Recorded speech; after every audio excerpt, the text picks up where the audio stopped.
you are in the castle. I'm not going to try and pronounce the name of the castle, okay? Because the castle name is way too hard for me to pronounce with my accent. So you're in the castle, which is the society's headquarters, and you receive a letter. Now, somebody has got the letter. To whom it may concern, my name is Oscar Udgren, priest at the fishing village of Falsbaku. It is with a heavy heart that I am writing these lines. I am at my wit's end with my current predicament, and so I turn to you. I met with members of my exalted order during my studies at Uppsala a few years ago, and now I place my hope in your particular talent and expertise. My best friend and mentor, Vicar Carl Eric Hindquist, is dead. His body was found a week ago, washed up on a beach in the Falunbaku archipelago. The coroner has identified the cause of death as a self-inflicted gunshot to the head and written it off as suicide. I refuse to accept this conclusion, certain that there is something unnatural afoot, and I know who is responsible. What I like is proof and the means to do something about it. I last saw Carl Eric alive 1 week before he was found dead. He was once again heading out to Wrecker Island in the archipelago to bring the word of God to the depraved seafarers frequenting the inn on the island. Wrecker Island is a hub of maritime traffic and the site of the largest herring saltery on the archipelago. Some days the sea lane is clogged with boats and ships that people can walk across them halfway to Falbaku. Wrecker Island reeks with herring and sin, a godless stain on this earth. The proprietors of this den of thieves, herring baron Zacharias Amundsen and his mother Arbella, whom the locals call the Godmother, are openly defying the teachings of our Lord and have thrown out the good vicar every time he visited Wrecker Island. I am convinced that the herring baron and the Godmother, along with Zachariah's feeble-minded but dangerous young brothers, Paul, Pete, and Pace, are doing the devil's bidding and are to blame for Carl Eric's untimely death. I shall go to Wrecker Island to find proof of their guilt and face the henchmen of Satan face to face. I require your assistance on this perilous endeavour. If you cherish your God and wish to help his humble servant in his time of greatest need, meet me at Falbaku at your earliest convenience. Your highest regards, Oscar Udgren. So he's a very laid back kind of chap, as you can tell. And yeah. So thoughts. I'll put it up on the screen as well, so you can have a share screen. So what are our thoughts on it?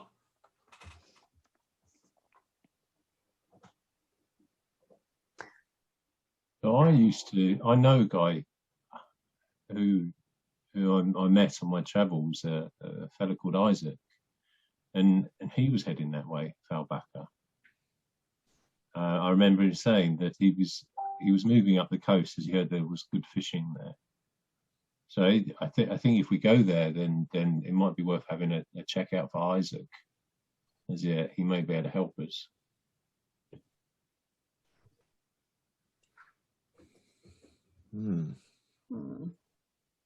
But it does sound like a godless place, though. Yeah. It does indeed. It'd be good to get some information about Zacharias as well, and I kind of the fact that and Abella as well. Just the entire family, from the sounds of it, could be worth asking around, see what people know, say about them. So yeah, what's happened to Zachariah's wife? Yeah, he has sons and a mother, but he has no wife. She's not mentioned. One of the things you can do in this game, you've got this phase called preparation phase. So it kind of simulates the idea that you're going to somewhere that's quite isolated.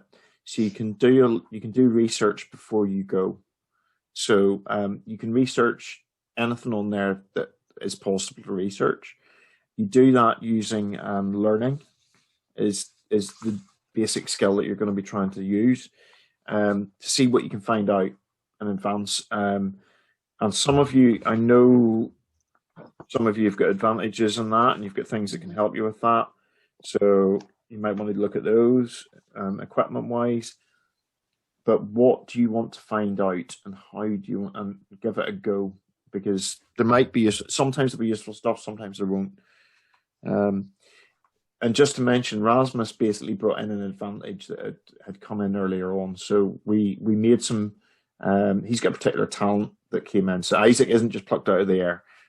He's a character that we rolled up kind of, and it's to do with one of the talents. He's got well travelled because he's a vagabond. So, but we'll see if it works out the way he thinks.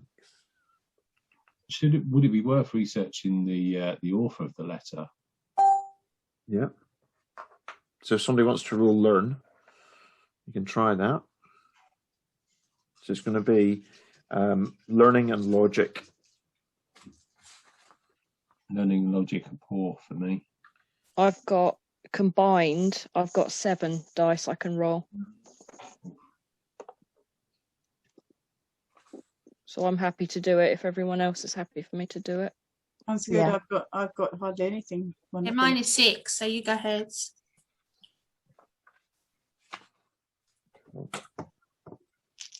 Okay.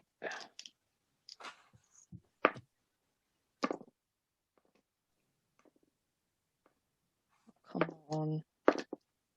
Wow. Okay, that really sucks. No 6s, That's but okay. 2 1s. Ones are not an issue. It's not alien. You're not going to die at this point. It's good. Okay. Yay! I know how terrible my rolls get, so that's put me at peace a bit. You can always spot people who played Alien because there's how many ones have I got? How many ones have I got? I know what. Right, it's just that sort of mild panic, shall we say. So you find out nothing. Not a big surprise, to be honest, because it's the middle of the 19th century. So they don't really have, like, he's a minor. He's mentored by a priest. He's not going to be really quite well known unless it's something like a prince or something. There wouldn't be very much written about him. But what you might find out is if you want to do some rules about the places, that's something that might be helpful. And see what you can find out about those, because you will find out stuff about places very quickly in this. And if there's anything, Falbacca would be the place to find out about. then go for it.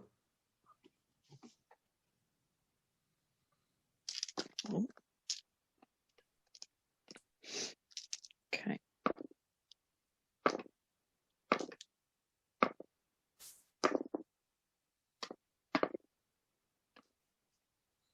No 6s.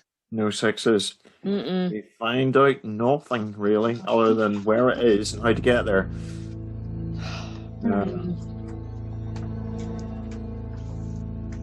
So, at the minute, So the only other place is the island.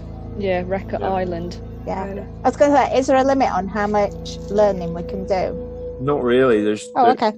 there's the stuff that's up there. Basically, one person's meant to do it. You could get somebody to help. Might be an idea, so they can roll an extra dice. Yeah.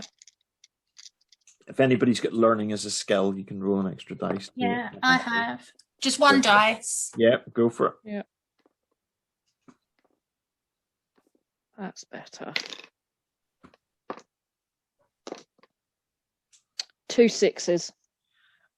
It's a really new settlement.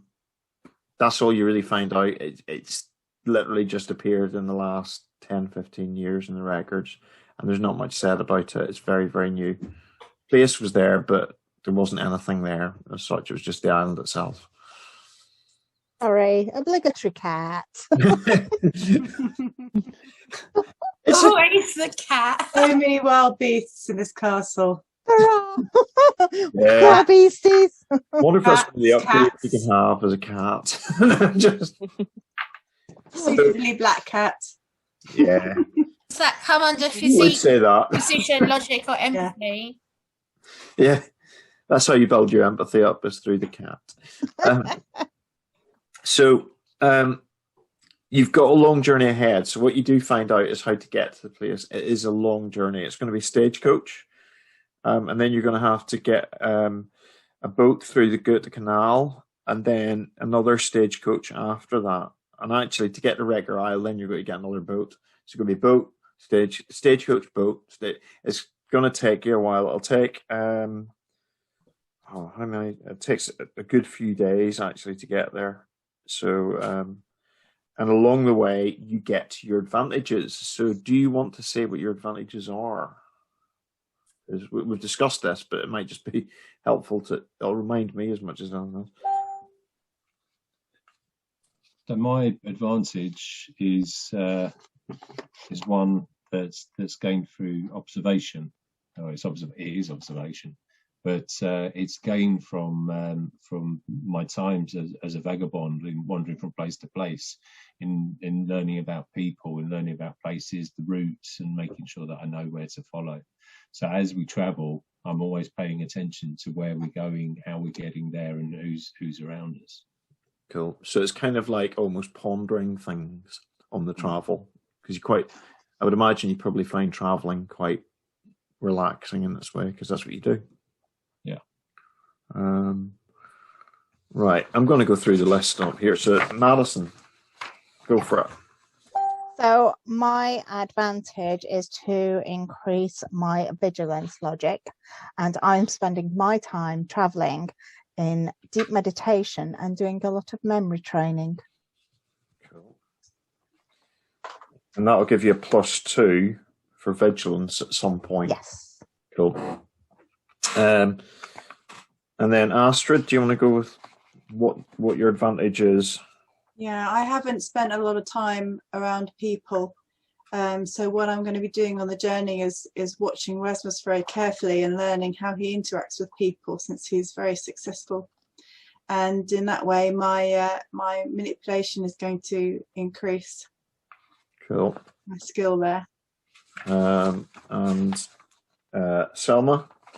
Yep. So I have done a lot of learning and a lot of reading, and it has enabled me to increase my inspiration and my empathy.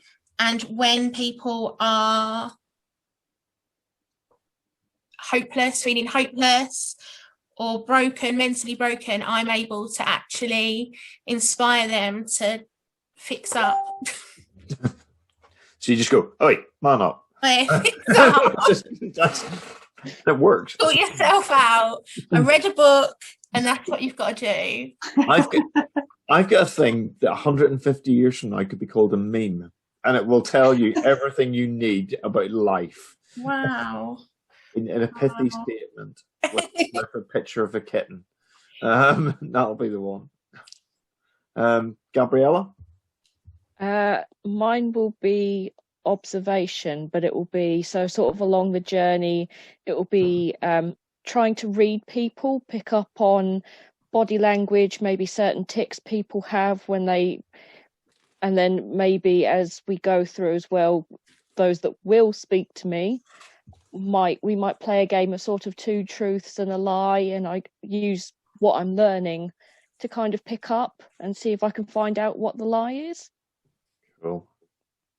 So everybody, it's interesting because there's sort of patterns emerging. So yeah, some of them will be useful, some of them won't. So it'll be interesting to see. So after what seems like an absolute age, it's the summertime. It is hot. I mean, it is really, really sticky hot. New moon is almost here. It's that sort of time of the month, and it's just on the horizon across the channel. You're coming in the stagecoach across the shining sea. You can see the rounded shapes of numerous barren granite islands, increasingly blue the further out you look. It is really quite remote. People have not got an awful lot. You've noticed this as you move away from Uppsala, the further away you get, you just realise the poverty that people have got is quite substantial. And you're coming up to the docks around Fjällbacka, and as you come up to the stage, you get out of the stagecoach, you're immediately greeted by a young man. I'm going to find a picture of the young man. And actually, I might be able to show you. I don't know if you can see this. I'll show you where you are first. So basically you've got Fjällbacka. This is the archipelago, and then that's not the best picture. There's a number of islands, and Reker Isle is out here. The waters are going to be. There's lots of little islands all around them. They're quite crowded. And I'm just going to do a stop share and show you the young man that jumps out, because that's safe. I could have done that. Very organized here. So this young man appears. He's a very laid back sort, as you can see from his face. He's very intense. He's very he's quite wiry, and you meet him immediately. He greets you immediately. He's very austere, and he seems to be completely unbothered by the heat. It's very noisy all around because you're in the middle of this sort of fishing area, and there's a lot of busyness going on. And he introduced himself as Oscar Udgren, and he thank you so much for coming. I am glad that you're here to do the Lord's work. I'm assuming you are the esteemed people of the society, are you not? Yeah. I will help you to find. We must get busy. We must move with urgency to solve this terrible crime, this terrible thing that's happened. I've hired out a sloop. The skipper is an interesting man, but he does fear our Lord, so he gave me a good rate, and he's going to set off for Reker Isle. We shall go there. It will take an hour. You may ask me anything you want to know, and I will tell you what I know. So, what would you like to know? How can I help you to help me to solve what's happened to my poor mentor, Carl Eric? Have you found out where he was before he died? He was where he often was. He was on Reker Isle trying to purge this den of the evil that is around it.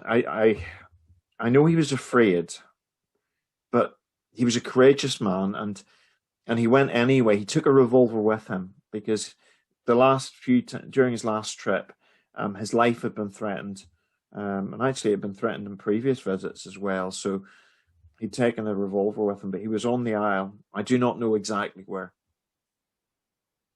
I'd imagine he went to the inn, because that is where everything's going to be in that damnable place.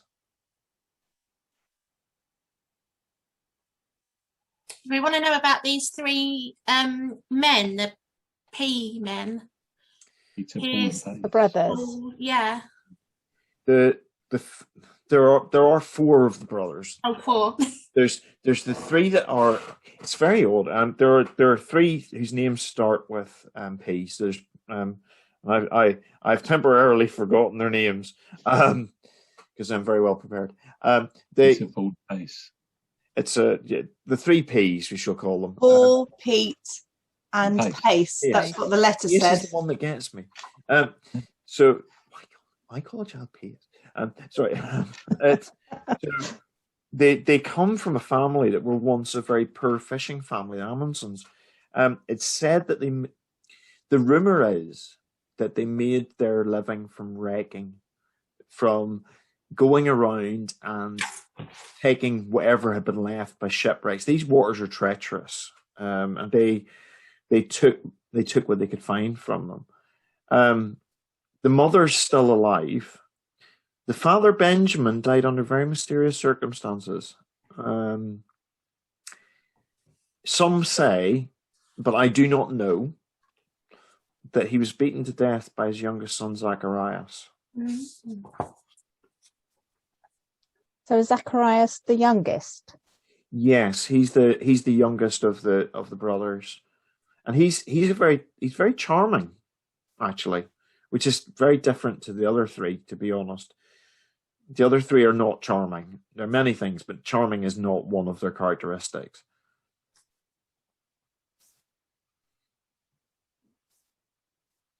The godmother, that's what they call her, Abella, when the herring returned about 30 years ago, she bought Wrecker Island and has opened up an inn on the island. Business has been booming ever since. Now, where she got the money to build the inn, the wrecking must have been very good. So why did the herring go away before? These waters are, the herring comes, the herring goes. It's sometimes it can be years where there is very, very little. That's the reason why there's not so many habitations around here, because it's not reliable. But it's been reliable for the last 30 years or so. These people sound like criminals, like wreckers and ne'er-do-wells. So why do you need us? What is it about them that you need our particular set of skills for? I believe, as did Carl Eric, that the Amundsens, at least some of them, if not all of them, there is something about this place that is more than criminal. There is something about this that smacks of Satan's work himself. Although, to be honest, I'm slightly worried because I suspect you may know more of Satan's work than I would by your... But... You're not the first person to say that about me, so you can be honest. Yes.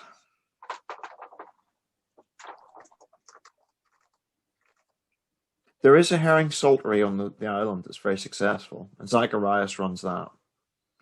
Abella runs the inn. Apparently Zacharias is very popular with the ladies, so watch your step. Watch your step, because he is charming, unlike his simple-minded brothers. I think we'll be all right. Go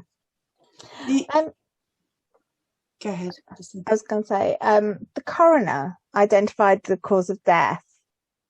Where's the coroner? Is it on the island or? No, the body was taken into one of the larger towns. Right. I do not believe that he committed suicide. The weapon's yet to be found. Carl Eric was a holy man. He would not risk damnation for his soul through suicide. There is something else that's weird. The three brothers. Paul has not been seen for a few weeks. He's gone. The rumor is he's gone missing, but I haven't been out. This is going to be my first time to the Isle for a number of weeks. But the fishermen have said they haven't seen him around. He's not been seen in the inn for several weeks. Who's told you that? The fishermen. They keep an eye on those brothers because they're the I believe they say bouncers. Right. They remove people from the inn whenever they've had a little bit too much to drink. Actually, a lot too much to drink. They shouldn't be drinking anywhere near as much as they do. When did Carl Eric die? It was it was about 6 weeks ago. Actually, And what do you think happened to it was him? about 5 weeks ago, actually. What do I think happened to him? I do not know, but I know he would not commit suicide. I think this family have something to do with it. And what makes you think that? They're evil. Whenever you hit the island, you will realize the grip they have on it. Nothing happens there without their involvement. So they have a lot of influence. But could they have so much influence that it would drive a man to take his own life? Not Carl Eric. He was of a different caliber. And was a man that, to be honest with you, he was a man that his beliefs were very, some would say conservative. It would be like denouncing his own faith. Are there any lawkeepers on the island? Recognised, proper lawkeepers? No. There is the law, the only law there is the law of whoever can make it out alive. Whoever's the strongest tends to sit whatever happens. So you can guess who that is. Or whoever controls the wine and the beer. If we wanted to open up a conversation with these people, what do they want? What motivates them? Money, or like you say, is it beer and wine? The fishermen will possibly talk to you. I cannot predict what is going to happen with the family, but I wouldn't trust it. The letter says that they've thrown out every vicar that's tried to come to the island. Have they been guilty of any other blasphemous or heretic behaviour? They run an inn that is debauchery itself. That is enough of an indication of their character. And they were wreckers. They have, but not, there are many question marks around the level of enthusiasm that they employed. As you finish, as you can see, as you're talking, you can see the island come into view. There are literally countless fishing boats and freighters moored far out to sea in the sea lane, bow against stern. It is rammed. It is absolutely rammed. It's like Brighton on a bank holiday Monday. It's just full of people. You can hear shouting sailors. There's the sails are snapping. You smell the stink of herring. And train oil spreads out on the breeze. It's just a real stench of this place. It's like an industrial cacophony of absolute chaos.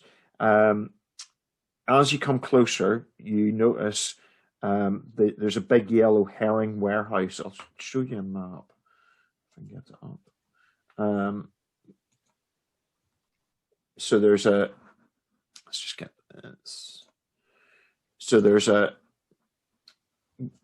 warehouse at the front, bright yellow, and you can see that. And next to it are two other wooden buildings. The warehouse looks huge for the size of the island. It looks completely outsized, and it looks oddly big. Like it just looks too big for what it is, for the size of the place. There's two other wooden buildings. They're also quite large, but they're dwarfed by the warehouse. Udgrim points out the inn, which is at the back, and he points out the Amundson's family residence as well, up at the front. As you're getting closer, the stench and the bustle just gets more and more intense. Coming into the dock, it's extremely crowded. There's sweaty fishermen and sailors hauling barrels of herring and train oil between the boats and the quay. There's a fully rigged ship, on its way out, on its way to Gutenberg, is about to set off. Swarm of lots of schooners competing for space left behind. You get the feeling that people are just desperate to be in this place. There's little dinghies that are bringing people in and out all the time. People coming in are sober, people going out aren't, a lot of the time. And eventually you find a little vacant berth, and you can explore the island as you please. But it's very, very busy. So Udgren looks at you and he says, if you can afford it, I would suggest you go to the inn to try and find a room, or you're going to be sleeping on the sloop tonight, I'm afraid. So what do you want to do? I think that's a good call. I'd like to head to the inn. Yep. Yeah. How are we off secure money? lodgings.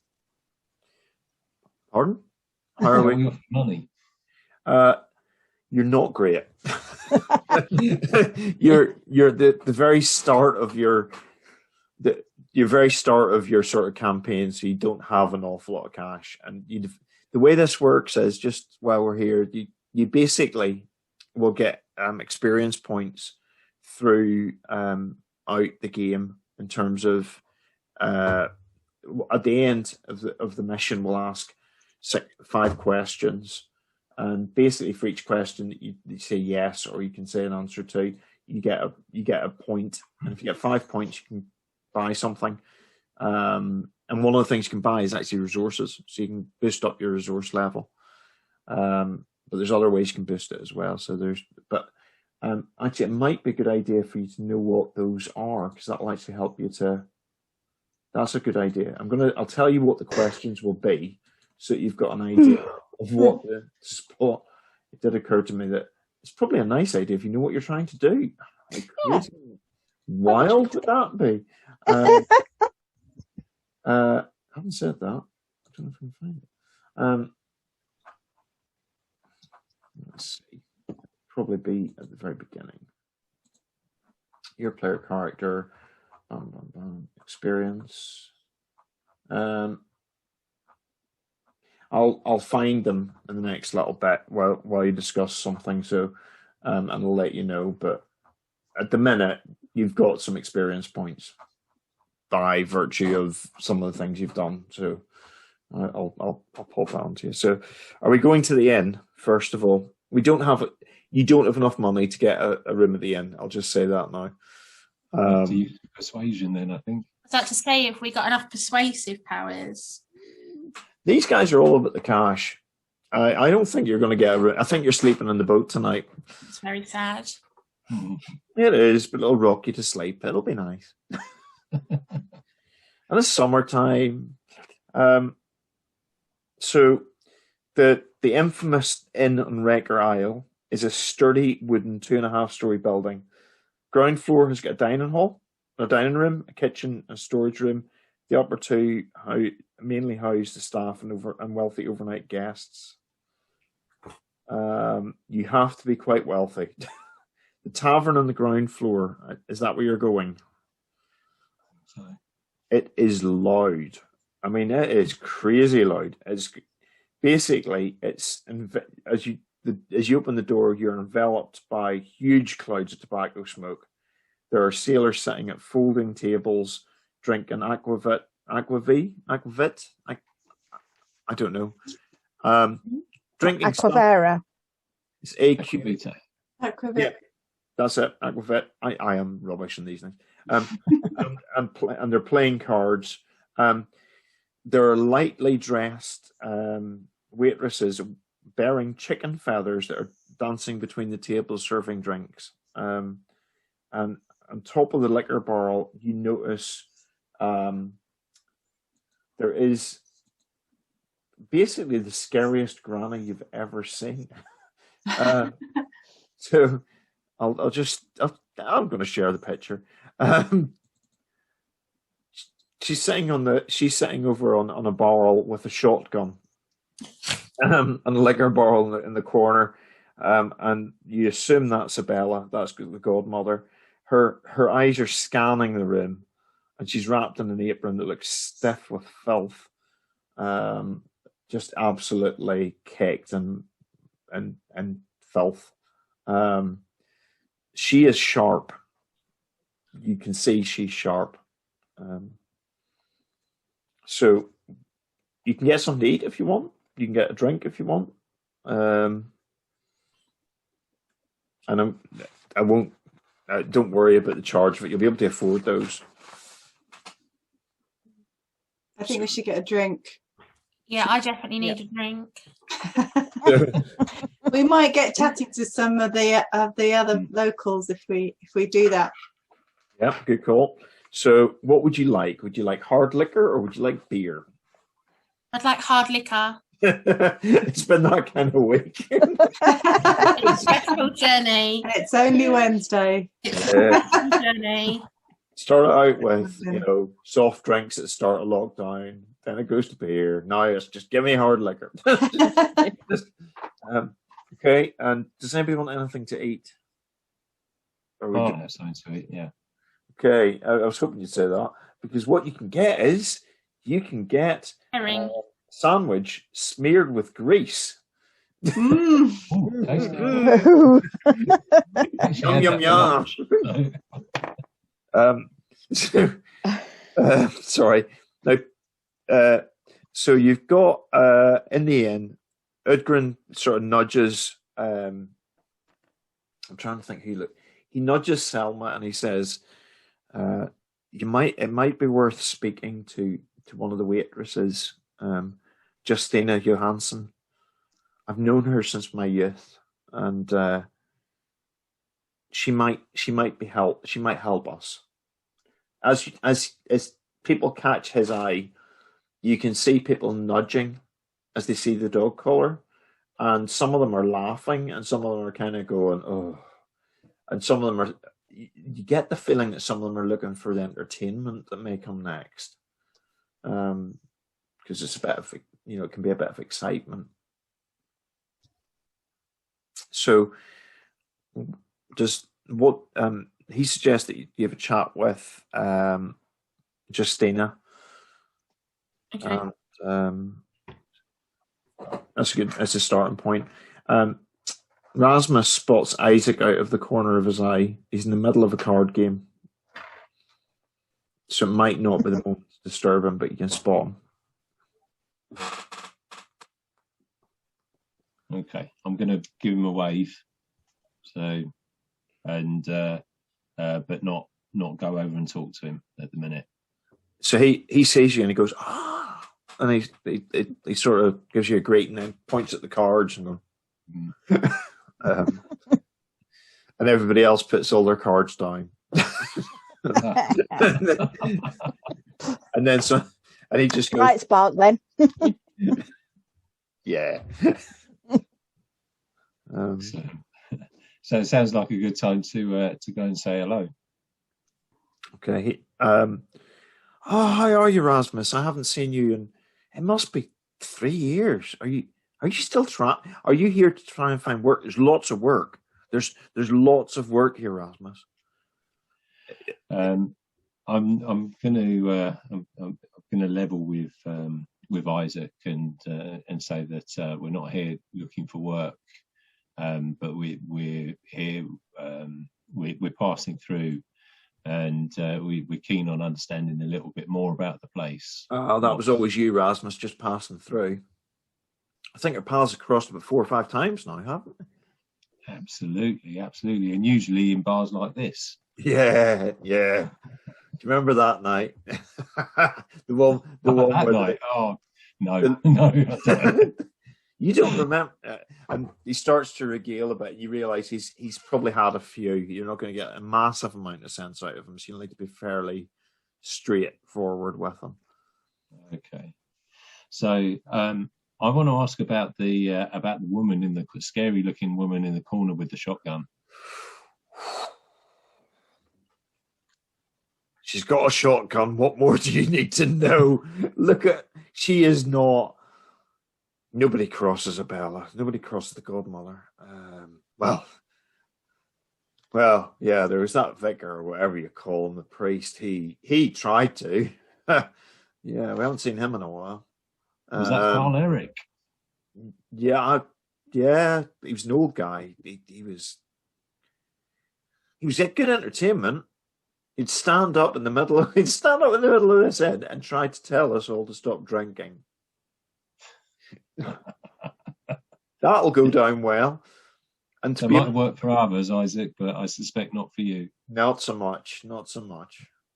Oh man, to be honest with you, I'm a bit the worse for wear. I'm not the guy to talk to, but if you want to really find out what's going on in this place, there's an old guy called Orvar, and if you get a chance to talk to him, if you can get him sober, he knows everything that goes on in this place. He's been here forever. He's been here for so long, but he's about tonight. He's always about, but it's whether he'll be in any fit state. I haven't seen him, but he will be about. He might be under a table somewhere, to be honest with you. By this stage of the evening, I don't know. They throw us out generally whenever we can't stand, but or they let us stay. I don't really know why. But hey, maybe he pays them extra. I don't know. I better get back to the cards. These guys are losing. This is good. Isaac, if you see Orvar, point him out to us. I will. He'll probably point himself out. He's that kind of character. He's not backwards and coming forwards. Well, good luck with the cards. And, if you get lucky, we're after a room. I'll never get that lucky. What do you think I am, royalty? And he just laughs and promptly slumps and puts his head down on the table and passes out. End of that conversation. And at that point, as you walk away, all the other guys just take his money away. They just quickly, like lightning, disappears. It just evaporates into the pockets of the people nearby. So, what do you want to do? I'd like to talk to Justine. Is it her name Justine? Yep, Justina. Justina. So, let's see if I've got a picture of Justina. With her feathers. Yeah, she doesn't have feathers. She's a little bit more standard. So she's quite quiet, and she's but you get the feeling that she's quite determined. You know, she's one of those people who's just very quiet and just getting on with it. How are you going to get her attention? She's trying. You can see that she sees good. I can't remember his name. Gudrun. Yeah. Odgren. But she's kind of almost not trying to avoid him, but she's just not trying to engage him either.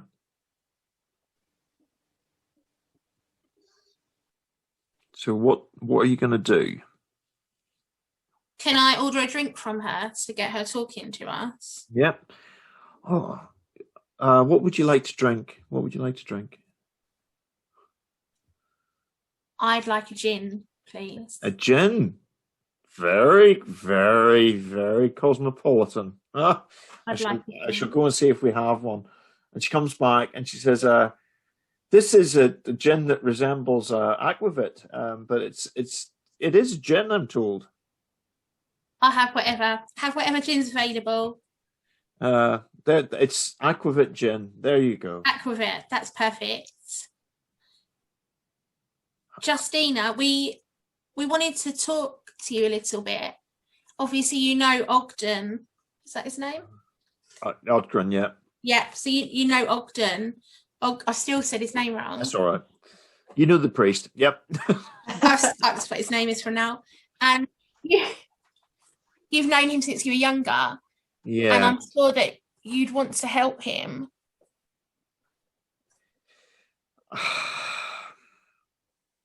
She's reluctant, so somebody needs to roll manipulation. Oh, I think. Let me look. Oh no, I've got 5 for empathy, but 0 for manipulation, so I'd have 5. I've got 7. Yeah. Who's your Two. twisty person?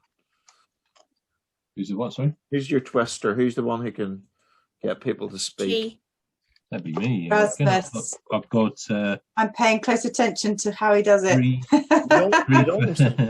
Rasmus is manipulation nice. and 4 for empathy. So we have we got 2 6s. Okay. So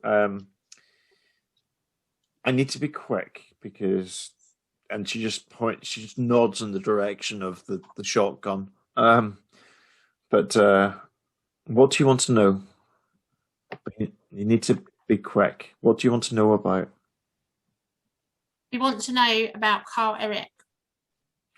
He was here about a month ago, 5 weeks ago. And he was having one of his discussions on the evils of this place, and at that point she kind of gives Udgren a bit of a glare. He had an argument. It turned into a loud argument with Abella and the herring baron himself. So Pete and Pace threw him out, and the vicar swore that he would return. Now, later that night, I went to bed. I was exhausted. It was a long shift, and I went to bed. And there was another argument that woke me up outside the inn, and it was outside the warehouse. Actually, yeah, it was all the way over there, and I could still hear it. It still woke me up. It was so loud. To be honest with you, normally we have fights and stuff, but I didn't think anything of it. It just was really loud. I just thought somebody's having a fight, to be honest. That's all I remember, really. That's all I can really recall. Was that the same night that Carl Eric died? Oh, I don't know. Must have been around the same time. You said about 5 weeks ago. Yeah, That's when he killed himself. It must have been around the same time. To be honest, the days blur into one after the other. It's not as if we have a day of rest here, and glares again at Udgren. And you live at the inn? Yeah, I live in the servants' quarters up above. How long have you worked here? I've worked nearly a year. It's good money. And then she looks. And can you tell us anything about Bella or the boys? Don't cross them. And with that, Abella comes over and chivies her along and says, "You served your drinks, get going. You served your drinks, get moving." Nice way to talk to your staff. Shotgun does that.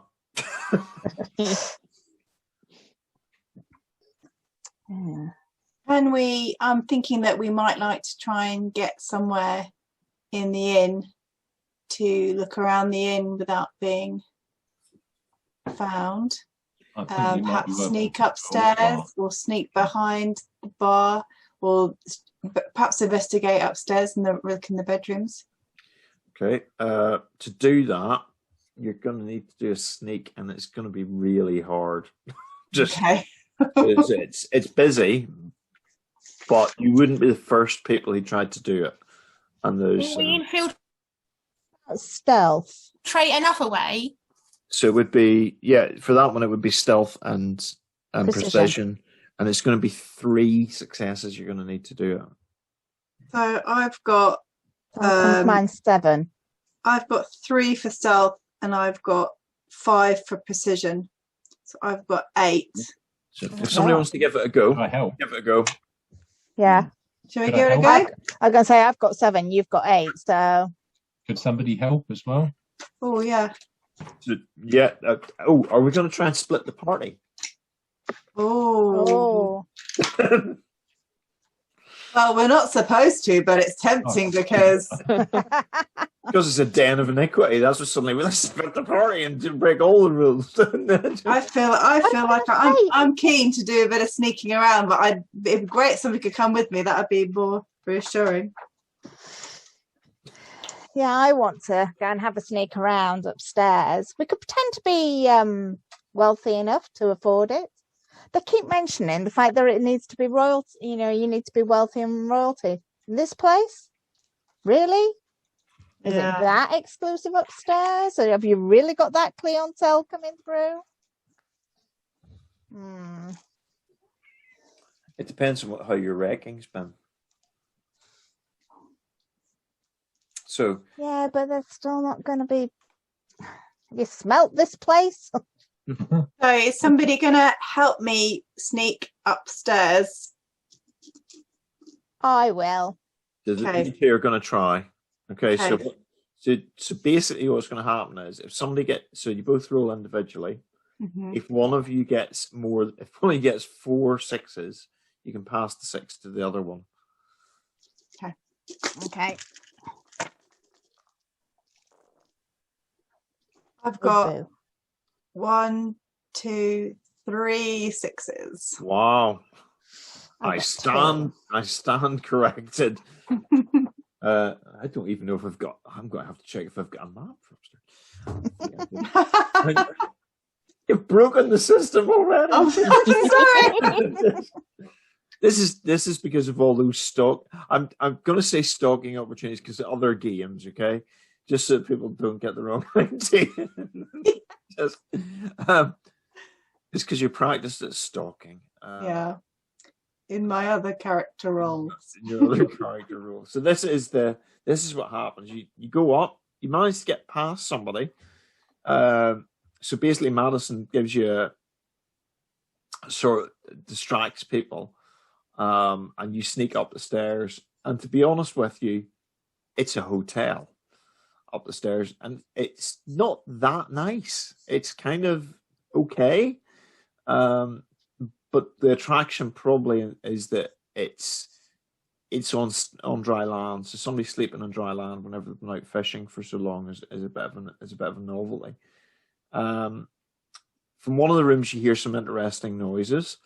And you think it's probably not the best idea to go near that room. And then the rest of the rooms are pretty much unoccupied, to be honest. There isn't an awful lot of people here.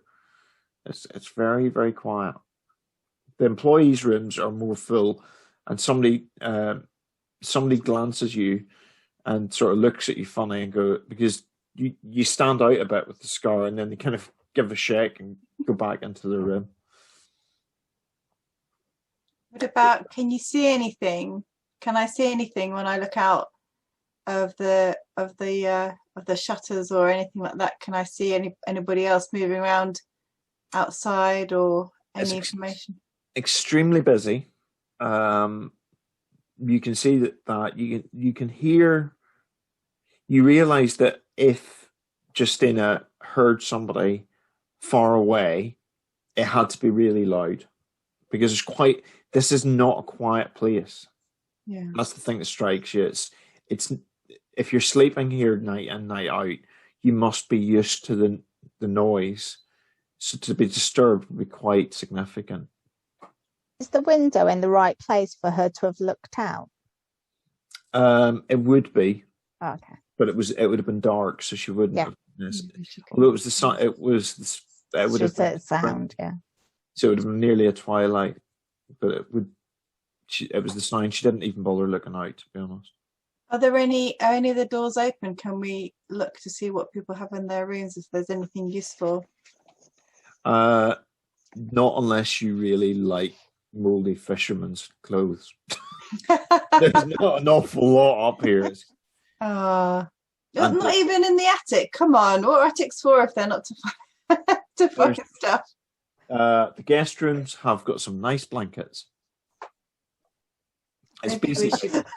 Maybe we should take a few blankets. I have a feeling that it might get cold later. Or we could at least trade them, maybe, if somebody wanted one. If you'd like to steal from these guys, be my Wow. Do it. I don't Sure care. Gabrielle. Look how scary I am. Now, you get the feeling, you hear a door open. What floor are you on at the minute? Oh. Well, we've gone up to the attic because we were looking around, but it wasn't very interesting.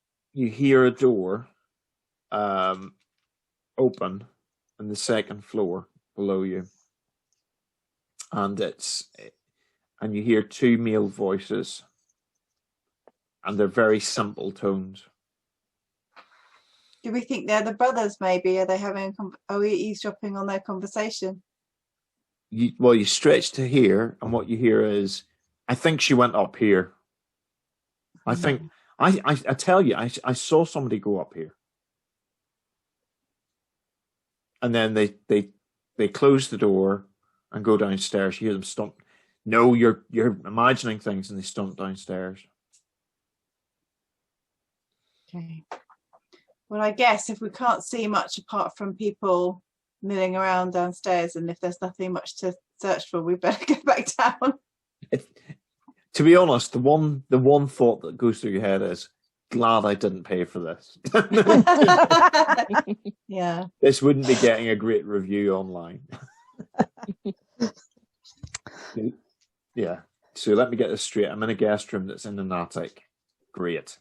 You mean Ocado? Trivago lied. Yeah.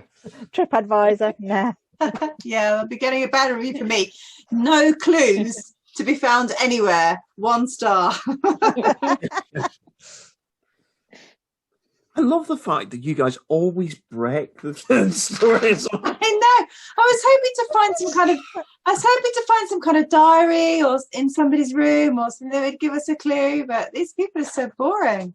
Why do we break it? What have we done to break it? I thought it was meant to be like a den of iniquity, like a cesspit of sin, and there's nothing interesting in there. There's bread and grease. What more do you need in life? Okay, so Odgren has got into an argument while you're up the stairs. The other guys were watching this, and they were just like, oh no. He's got into an argument with 2 sailors who were harassing Justina. And one of them has grabbed him by the jumper, or by his whatever cassock, that's it. And he's saying, I'm gonna beat you up. I'm gonna take you down. I've had enough of this. We're just having a bit of fun. You're not wanted here, priest. Get out of this place. What are you gonna do? I'm gonna intervene. I'm gonna try and step between them and just be like, gentlemen, there's no need for this. It's fine. Go about your business. We'll go about ours. Whenever they see that you're a woman, they basically start. One of them starts to try and chat you up. He's clearly had an awful lot to drink. That came out wrong, but you know what I mean. Yeah. Sorry, he's sort of. Never familiar. I think that's what you meant. Not that. That's why. Sorry. Yeah. Okay. I'll just keep moving.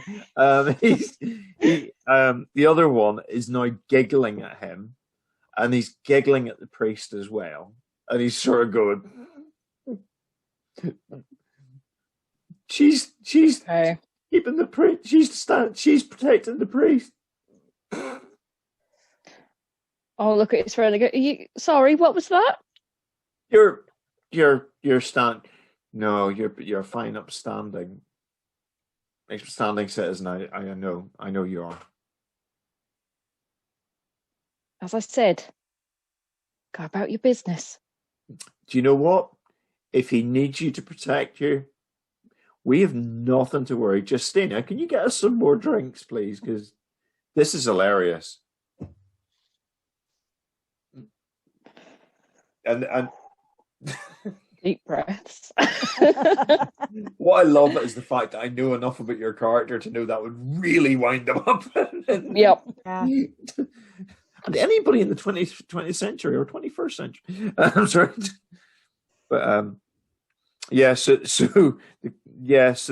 there hasn't a fight. There hasn't been a fight, but you've noticed that Bella was watching. So who would be quite observant? I'm going to say Madison actually would pick this up, and Rasmus pick up that she was watching and she was starting to move towards the gun. So she was definitely watching. You also notice that her eyes have been on Udgren all night so far. She's been watching every move he makes. I was going to say, I think it's time we got out of here. I think there's a few too many eyes on us, and I think we're causing a little too much entertainment around here. I think we ought to get out. I'd like a quick word with Arbella.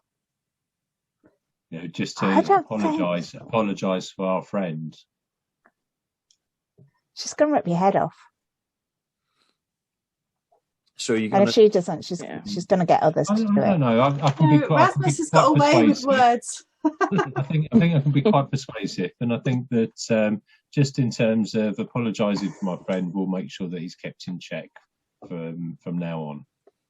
Is the way to do it? Okay, so meant no offence. So is that what you're going to go for? You're going to go that route, yeah? Is anybody else with him? I'll go. I'm not. Okay. On your own. Yes, you are. I'm happy to. No. So what you're going to do is you're going to try and sort of apologise, yeah? Yeah, I think so. Yeah. So why are you associating? You look like a man of the world. Why are you associating with that? Why are you associating with that? I think we go back a long way. I know him and his family, and you know Udgren's family. Absolutely. You know the people that turned him out. Absolutely. Are they as weird as he is, as deranged as he is? Sometimes they say you can't choose your friends, but yeah. Oh, tell me you're not related. Do you know Udgren then? No. Do I know Udgren? He genuinely believes that we are Satan's servants. But isn't that he's not as bad as his master? Not as master. It's not Star Wars. He's not as bad as his mentor was. His mentor was. Oh, I know the fella. That's I forget his name. What was it? Crazy Vicar is what we call him. Yeah, I want to say Craig Charles. It's not Craig Charles. I believe he will be alive in the future and write some music. But yeah, I know. Carl Eric. Did you know the Vicar then? Are you talking about Carl Eric? That's the one. I didn't know him, but he would appear here. Okay. Yeah. It seems like a strange place for him. He came to cause trouble. He was here about a month ago and we threw him out. Oh, okay. Why was he causing trouble? He's insane, that's why. He was insane. Clearly insane, that's why he shot himself. He shot himself? Wow. Hasn't Udgren said to you that he shot himself? Well, he mentioned that he died, but he didn't think that suicide was right. Carl Eric was clearly a hypocrite of the highest order. It is no surprise to me that he would kill himself, despite what his fellow priest would think. If he hasn't got the strength of stomach to face the reality of the situation, I do. But he came here to cause trouble. He would come here and he would. I mean, look at these men. They work hard. They work in a dangerous place. Their ships crash in these rocks every day. They only come in this place to let off some steam. I have to keep watch on them that they don't let off too much steam, but that's the only reason they're here. If they happen to give me some money for it.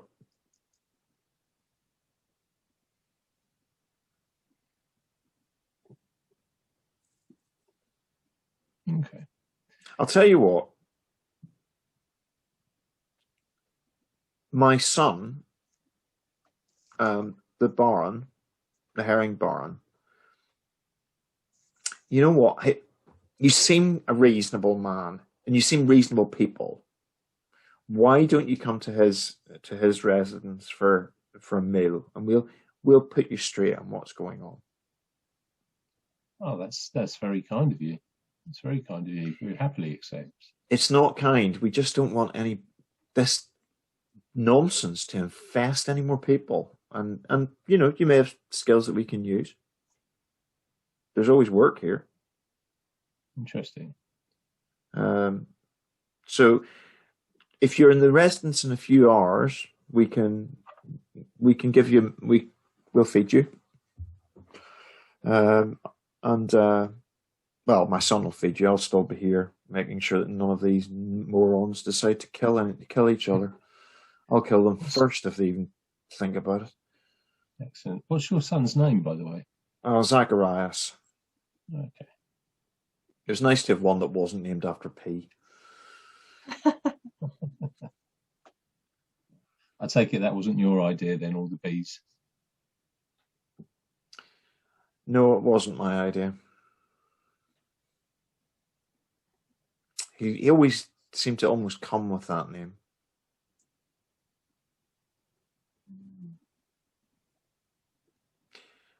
Right. So who else came with you? Somebody else came. Right. So while you're sitting, while that conversation is going on, there's one of this is going to get weirder. So basically, a couple of things that appear. At her side appear the other two brothers. So these are the other two brothers, which tells you can probably work out which ones they are. And over to the other way, up to, I'm going to say up to Madison, comes a very, very, very, very, very drunk old man, old fisherman. And he walks up and he just goes, shaking his finger at you, going, I'm going to go, you, if you value your lives, you need to leave this place. Get out. Get out. Flee this island as fast as the tides let you. The sea gives, the sea takes away. It'll take you soon if you're not careful. New moon's almost here.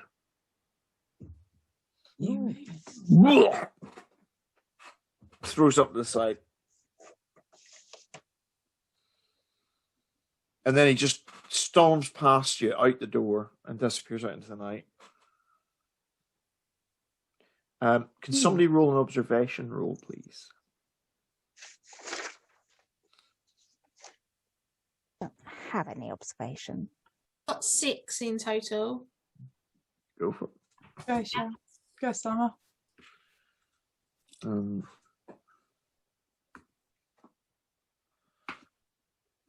See if you can. I got 1 6. He was utterly sincere. He fully believed that you needed to be warned. Does anybody know who that was? I think it is that man. Yeah. Over. So Madison actually says out loud, does anybody know who that was? And one of the fishermen goes, "You've just met Orvar. He lives out. He's got his own little fishing hut. He's one of the few on. He's retired. He drinks. He's got his hut. He's got a hut. Yeah, he stays out in the old fishing cabin. But I wouldn't give too much. It's not him speaking. It's the booze speaking in his case. It's amazing he managed to get off the floor, to be honest. This time of night, he's normally lying underneath somebody's table. Well, this time of the day, sorry, it's only 2:00 in the afternoon. Oh, no, it isn't. It's the evening. Yes, this time of the evening. What did he mean when he said the sea would take you and the new moon, and it was new moon? I can't make any sense of the stuff he says. According to him, there's all kinds of nonsense in this world. I've seen him. He said there were like little people running around the hills. Turned out there was a bad batch of I can't pronounce it anymore. I've had a few. Yeah, and he saw squirrels. Apparently the squirrels were dancing. The man's mad. The amount he drinks is amazing. He can breathe. How does he manage to earn a living if he's drunk all the time? People tolerate him. He's been around. He doesn't eat really anymore. I suspect he had a son. He left him some money. The son got killed in the fishing. They sold the boat. He didn't have a stomach for it anymore. He sold his boat, and I think he's just drinking himself to death now, to be honest.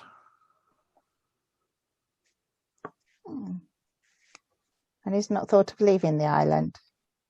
Where's an old guy like him gonna go to? He's been here all his life. Have you ever seen anything unusual in the island? Maybe when you were had a few too many? You're asking a fisherman if he's ever seen anything unusual. Oh, I could tell you tales, my young. I'll tell you what. If you come over and sit at my table, just you mind, I'll tell you some tales. I haven't chatted to a woman in about 6 months. Aren't you afraid of me? Don't you think you should be? Suddenly he is. suddenly he goes, I need to go to the toilet.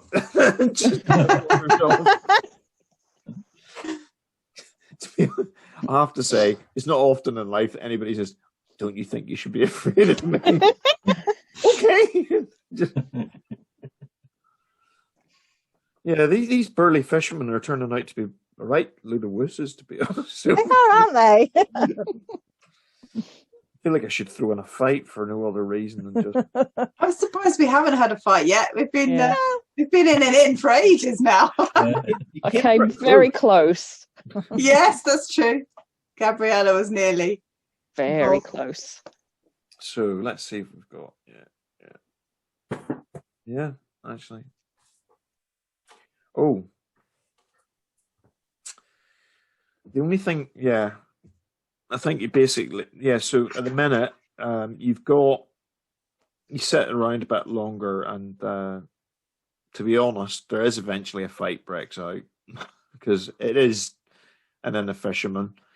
I say breaks out, it starts to break out, and then Abella shoots her shotgun into the ceiling, and you realise that there's quite a lot of pellet holes already were in that bit of the ceiling already. And it's been patched up a few times. And suddenly the fight stops.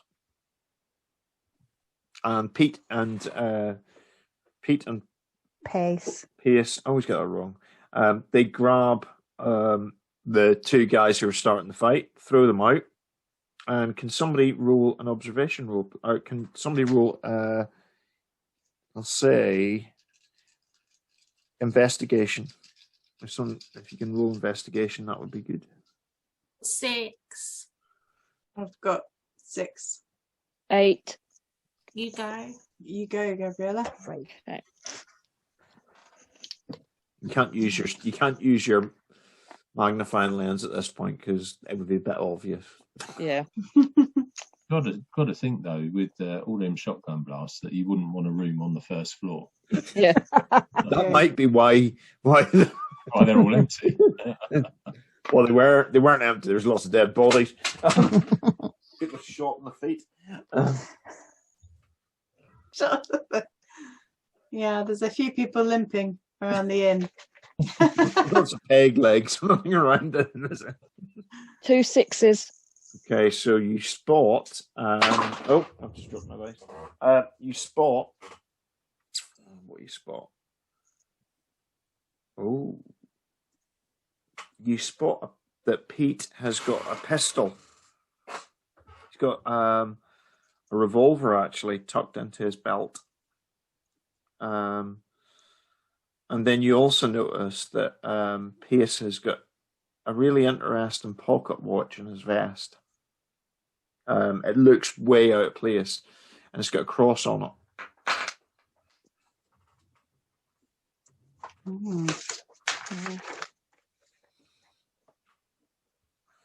But it doesn't look like Pete has gone for the pistol in his belt, or it's just He just sitting left there it for now. threw him out. But you can see it sort of tucked in just as he moves. His shirt comes back, and you can see it's tucked in. Can we ask Oscar if he recognises the pocket watch?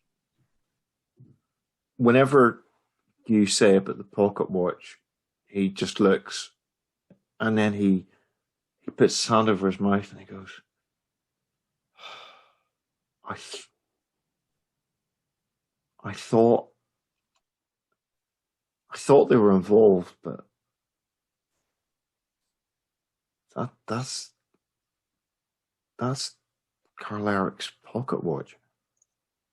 I'd recognise it anywhere because that was his seminary. He was given that whenever he graduated.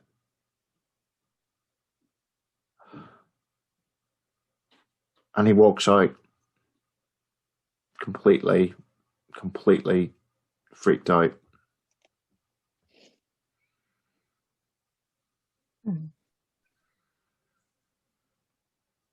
That wasn't meant to be a poignant moment, by the way.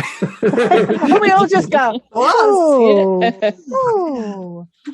I'm just thinking, asking Pace where he got the watch is probably not the best route forwards. No, and that revolver as well, when we know Carl had a revolver too. And his gun hasn't been recovered yet. That's quite telling.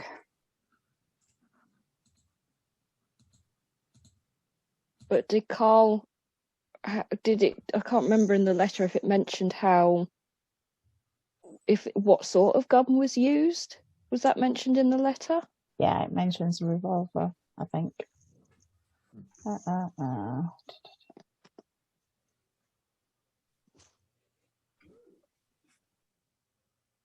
it just says about a hole in gunshot to the head. So it could have been. I'm sure Oscar's mentioned a revolver. Oh yeah, he has mentioned a revolver. Okay. So what is your plan? What are you going to do? Should we? Well, we have to go back to the residence eventually to eat dinner. Wondering if we should go to the warehouse beforehand, or Do you reckon we can get anything more out of Ulvar? Ulvar's left, hasn't he? Yeah, but he's got a fishing hut. Yeah, we need his hut. and his hurt.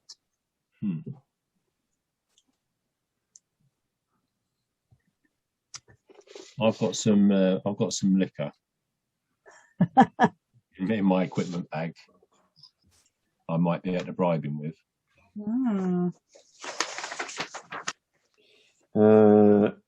Do we want to try and get the pocket watch back as well?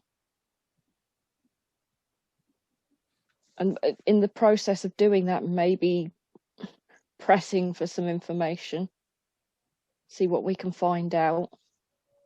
How will we get the pocket watch back? I had an idea. Oh, excellent. Um, I'm going into Sea Babies mode, and all I can hear is the song from. There's a song in Sea Babies. I have an idea. Oh, I don't think that's wise at this time. I think we ought to leave that for now. We know he's got the pocket watch, and we might see him at the residence later. That might be a better time. yeah. It's very crowded in here. Okay. I can't see. I can't see the benefit in getting the pocket watch. I know it's an indication of what's happened to the priest, but even if we did manage to get the pocket watch, what are we going to do with it? Oh, no, Mac. No. the dog. Oh, yeah. That wasn't me with cats. That's not me with cats. And you cut. Me. Bloody puppy. Oh, That's not a nice name to call it. bloody puppy. I bet it does get called that. Yeah, it is. Well, that's what they're like. It was just happy last week. The chewer. Oh, you're chewing. He is he's chewing one of the girls. To be fair, it's their fault. They've left their switch remote plugged in. Not switch remote, switch charger. Yeah. And so he's been chewing. I just saw him. Luckily, I saw him. He's chewing the end of it. I'll edit this bit out. Great. No, Mac. It's real life, folks. This is what happens. Yeah. We're just discussing what to do in this sweaty, smelly bar, and it's like, The only advantages that I can see of getting the pocket watch is that I could do a seance to find out more information. But because it belongs to it the. belongs to him. But we might not need. But I do anyway have a crystal ball, so really I could use that instead. So I think we could do that, or we could just. I can't see another reason to get it apart from that. I think we might be better off to change location, either to go to the fishing hut or to the warehouse. Yep. Okay. Now, I'm gonna. Are you outside? Outside the we're warehouse. going to go ahead. Yeah, going to go outside. Which one are you going to? So we're going to the fishing hut or the warehouse. I think the fishing hut, because it would for me, because it'll be a quick. Well, in my mind, it's going to be a very quick stop. Okay. As in, either we're going to get nothing out of him, or we'll get some information. Yeah. The warehouse, I think, is a bit of a longer. Yeah. Yeah. If you look at the map, what I will say is the fishing hut is quite a distance away. Where's the fishing hut? It's not on there, which tells you. So it's a couple of miles. So it's at the point where if you're going to make your meal, it would be you'd be pushing it. Right. Okay. That's fair enough. The warehouse it is then, I guess. So as you're going down, who will I pick? Never a good sign. Right. Astrid, I want you to check your message in a minute because it'll make sense. I hope I can get this right. So what I want the rest of you, probably what you want to do is try and work out what you're going to do at the fishing hut, at the warehouse. What are you going to try and find? And I'll need to see if I can find this.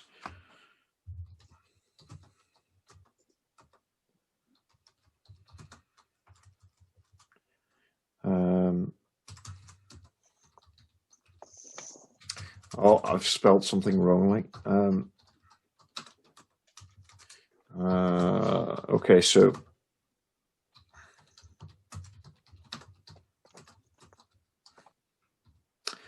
one day I'll be able to type.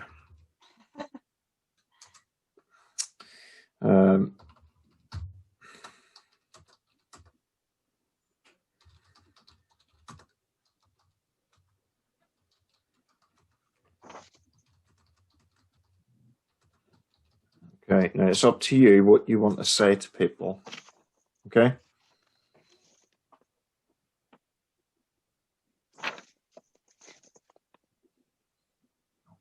It's all quite quick and sudden, I'll say as well.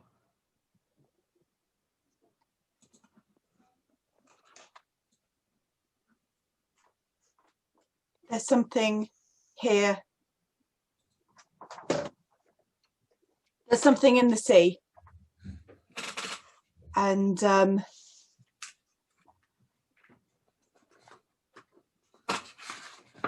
afraid to tell you because you'll think I'm mad, but because we all have the sight, I think I can trust you. There's something here, and this is more than a crime, and I think what Orsva said about the sea is really important. There's something coming out of the sea towards me, and Astrid, what is it? What is it? there are hundreds of crabs, and I know what that means. So, What does it mean? it means that we're going to be overwhelmed, that there are swarms of spirits here out to get us, and the sea is showing us that we should leave. The crabs live in the depths, and that's where it comes from. Okay, so to me, that says that we shouldn't get on the sea. It means that if we want to get to the bottom of this, the key is the sea, but we should be afraid. We should be really afraid. Okay.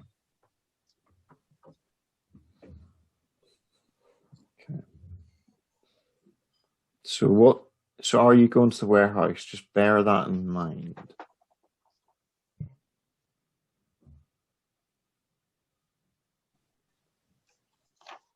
So what are the options if we don't go to the warehouse? We can go to the house, to the residence. You can still go to the warehouse. I'm not saying you shouldn't. Or we can leave the island. And I don't think we want to leave the island. No, not yet. Yeah.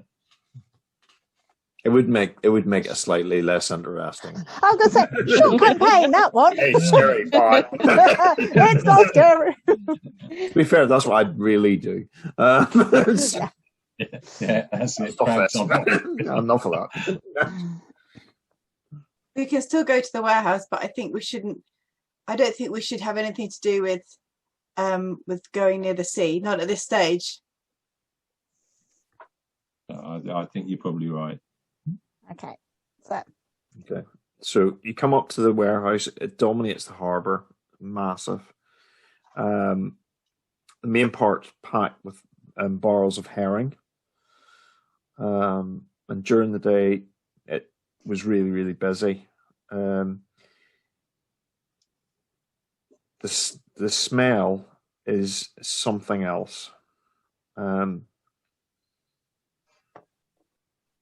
Can somebody do can you all do actually a vigilance test, please? Vigilance logic. So I've got my dog, haven't I? So I get extra for that. Yeah. And is it just vigilance or vigilance and logic? Vigilance and logic. Or two successes. 2 successes. I got 1 6. Right. I'm going to see what I get. Got no sixes. Oh, I got 2 6s. 2 6s. okay. So we get 2 6s. I think that's going to be enough, but I need to double check something. Okay, 2 6s. Let's see what happens. Yeah. Those you get 2 6s, you spot Tweedledum and Tweedledee. are following you. Well, they're out and they're in your direction. So Pete and Pace, which sounds like a really bad double act from the 80s. Doesn't it? They're following you. As soon as they see you look round, they're not the brightest. They sort of turn and look. One of them points out to the sea, goes, and another goes, and then they walk back to the inn. Ended. So, just to let you all know that they were following us, because there's only two of us spotted it, isn't there? Mm-hmm. So we'll let everybody else know that they've spotted us. Yep. And were following us. Now, you're in you make your way into the warehouse, Mm-hmm. and to do a search, you need to do a vigilance test again. So you'll want to, again, this time is a bit different. So it's not going to be everybody searching at the same time because it's night time, but you're wary of security. So it'll be one person taking the lead in the search, and then other people can help. So it's going to be a little bit different. And don't forget your equipment. I don't know if there is any equipment that's relevant, but I've got a camera with me. so it's a place-related piece of learning, so that might help. Is it dark inside? Pretty dark, yeah. I've got a tinderbox that I could use. So To light it's up to you who wants to take dark a lead. areas. And My God. I mean, I've got 7. So has anyone got more? What is it for? Investigation? Yeah. No, I've got 6. No. Investigation. Oh, one. Yes. I'm 7 as well, so Da-da-da. I think Gabriella can take it. Oh wait, Oh because no, hang on a sec. Investigation. This is definitely investigation. yeah, 1. 3. I might have more. If I have 8. Actually, I have 8. I miscalculated. and you've got your Yes, I have 8 as well. 7, 8. so you got your magnifying lens as well, so you can use that. Yeah. So that's +1 as I've well. got 8 as well because of my equipment. Ooh, could be lots of people. All on coming. 8. Yeah. Oh, actually, no, I'm not on 8. I'm on 6 because my hunting equipment is only in the wilderness. So I'm guessing that won't work here. So am I right in saying if I add my magnifying glass to this, the 8 becomes a 9? That's right. That's right. Okay.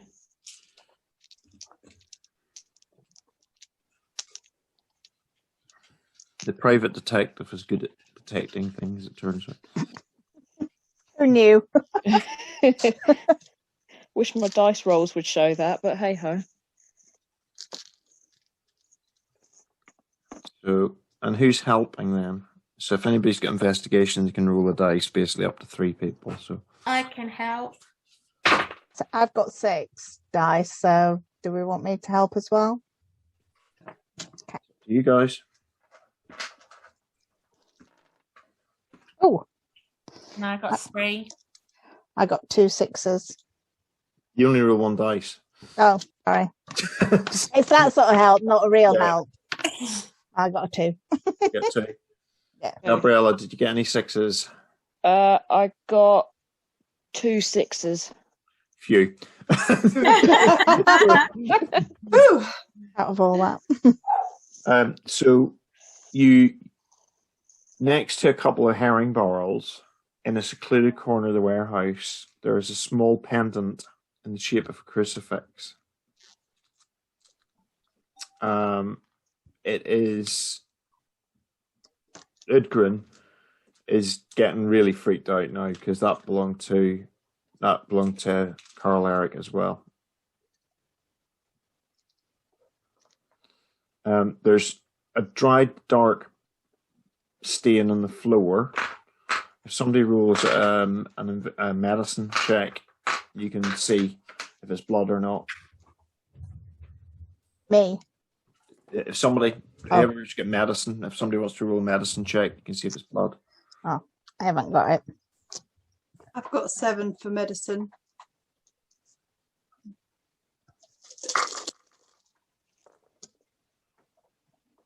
I've got 1 6. It's definitely blood, and it's been there a good significant amount of time. It's not recent. Be Paul, I reckon. So we found the blood stain, and what was behind the barrel? Crucifix. Well, I it's reckon a Small it's- pendant with a Crucifix. crucifix. It's got to be Paul. It's got to be Paul. I think each of the brothers has got something from the priest. Mm. Unless did Paul disappear before the priest? We don't know. We've never got to ask anyone about Paul's disappearance yet. Yeah. So So Did you say can there was a we? couple of barrels there? Yeah, herring barrels. they're We're in just- a herring warehouse, so Yeah, Should they're we pick- definitely should herring we and pick- not Paul in there. oh, there's no. It's just they're full of. You open one of them, and it's full of dead fish. And you open Can- another one, it's full of dead fish. Are we going to pick up the crucifix and take it with us where we go? Good question. yeah. Yeah, I would say take it. Yep. Do we? Can we ask the guy that we've got with us? Yeah, Odgren or Oscar. Odgren. Would Eric have had any reason to come into the warehouse? Did he ever talk of coming into the warehouse? No, there wouldn't be. It would be too noisy here to preach in the daytime, and there'd be nobody here at night. And the smell, you can smell it yourselves. Do you know where he stayed on the island when he was here? He stayed in the boat. Oh, No, he didn't stay in the boat. He slept. He brought a kind of tent with him, and he would the first few times, but he tended not to stay after that. He would come out and he would stay as long as he could stay awake, and then he would come home, but he wouldn't sleep. He would only be here for 24 hours. It was too dangerous for him to be here for any length of time. okay. Do you have a map of the warehouse? Back. No. You notice the time. It's about the time that you were meant to go to the The meal. residence. Time for tea. Mm-hmm. Yum, yum, yum. Bread with grease. Yay! Oh, wait. Hope you like herring. Just All things. herring Baron is going to have a lot of herring.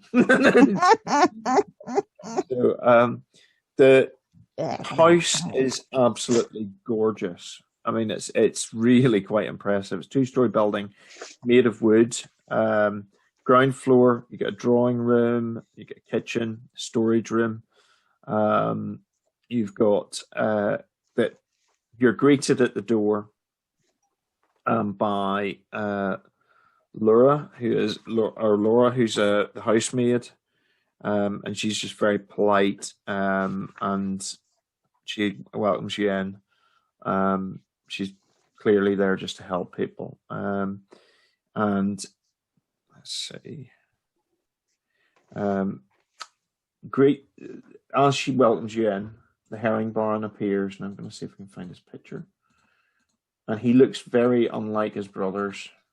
And I don't know where I put his picture. I haven't put his picture on. He is a very dapper man. And I haven't got his picture, which I thought I had. But I will share this with you so you might be able to see it. Not there, you won't. Just about there. He's sort of like coiffed, moustache, very skinny. Sorry about that. I'll pop one on the video. He's very sort of dapper. Dapper is the word for him. And he's looks very attractive, muscular man in his 40s. Usually he's dressed in very expensive clothes. And he's got pomade on his hair, white moustache that's been waxed to perfection, very dark eyes. And he looks a bit intimidating. Bit of a funny smell going on. But it might just be because he works with fish. There's a lot of perfume smell going on. You know that advert where they had somebody opening the door and they went, I don't know if you remember it, there's an advert where he hasn't been using whatever sweets it was, and he puts on aftershave and aftershave and aftershave. Girl opens the door and she faints. It's at the level where you're going, he's put on too much now. He's like a teenage boy.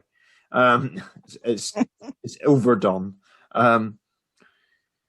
But he's very charming, and he welcomes you in, and he welcomes you to the table, comes into the large drawing room, and you're served herring in all its various forms. It's loads of different types of herring: pickled herring, boiled herring, fried herring, Herring ice cream. herring ice cream, Oh. herring meringues. Who knew there was such a thing? You get the feeling that herring features a lot in his life. He's not just called the Herring Barn because he sells the stuff. He actually seems to really like it, which is, and he's, there's a lot of liquor to wash it down as well. The brothers and Abella are there as well. They don't speak a lot and they kind of glare at you. But Zacharias is very friendly and very welcoming. And very, very pleasant, to be honest. Very good company. What would you like to do? Well, firstly, of course, we'd thank them for their hospitality and opening their home to us. You're more than welcome. You're more than welcome. We don't get too many visitors here who aren't fishermen. Yes, it does seem to be very much a fishing place. Do you get many visitors? I know there's Ardberg and some other priest that's been here before, but as well as that, is there any other visitors? Oscar's not come in with you. No, I know, but they know we know him. Yeah. There was another priest. Very sad indeed. But I don't really know who I know of him. I don't really know him, to be honest. Very sad. I heard he killed himself. Seems to be the prevailing thought. Clearly that, there were things going on in his mind. This place can be quite solitary. So is it just you and your two brothers that live here and your mum? Yes. Well, my three brothers, of course. Oh, three brothers. Yes, Paul and Pierce and Pete. Where's Paul? What's Paul? Oh, he's in Gothenburg at the minute, just doing he's on a business visit. Oh, has he been there long? It's quite a distance away. He's been several weeks now. Why are you interested? I actually have a cousin in Gothenburg. Oh, they may bump into each other. Yeah. Is your cousin involved in the herring industry? Unfortunately not. Oh. We are looking to expand, so it would be a good contact to have if they were. If you know any, she's actually into salmon, so similar. Oh, that's exotic. Similar fishery. I don't know if I could take such strange tastes. You're very different from your brothers. Were you born here? Oh, you could say I've been from here for forever. I mean, I've been virtually born in the sea. In this area, it's just amazing. But my brothers my brothers are my brothers, and I am me. Do you think you have a special connection with the sea? everybody around these parts has a special connection with the sea. Look at it; it's beautiful. It's a Have you ever seen anything that other people might think was unusual or maybe unchristian?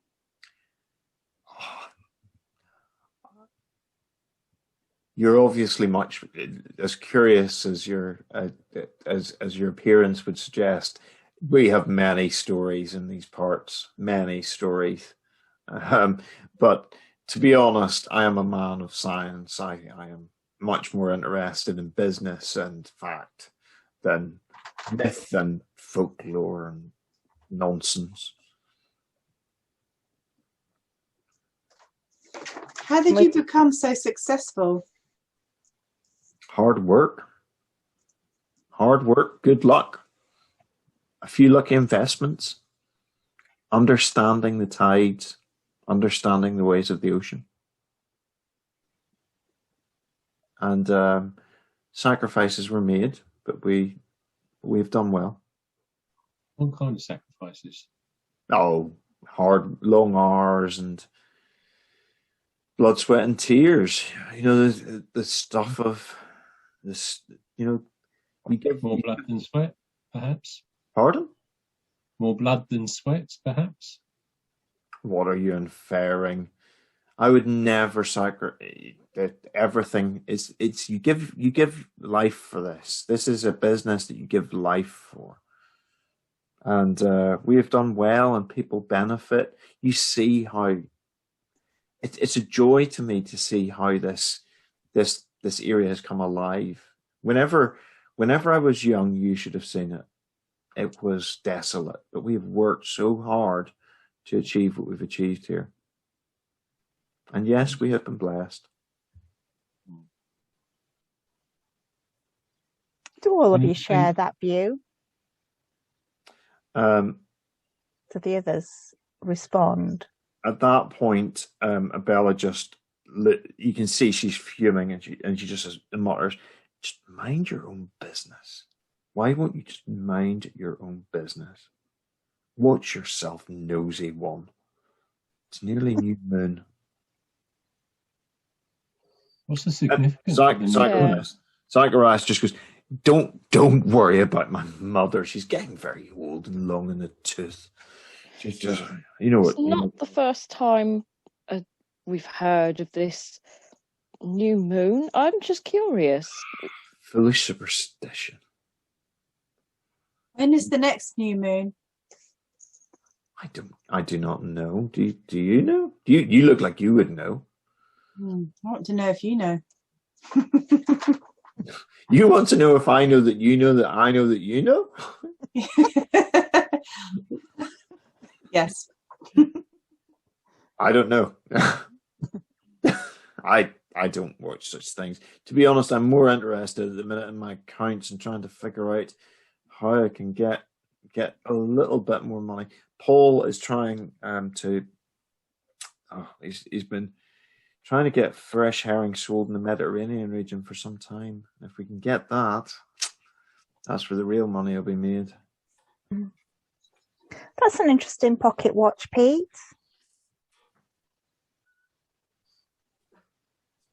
Yes, it is. I bought it. He kind of, no, he doesn't. I've got a wrong voice. He looks at you and goes, "Huh?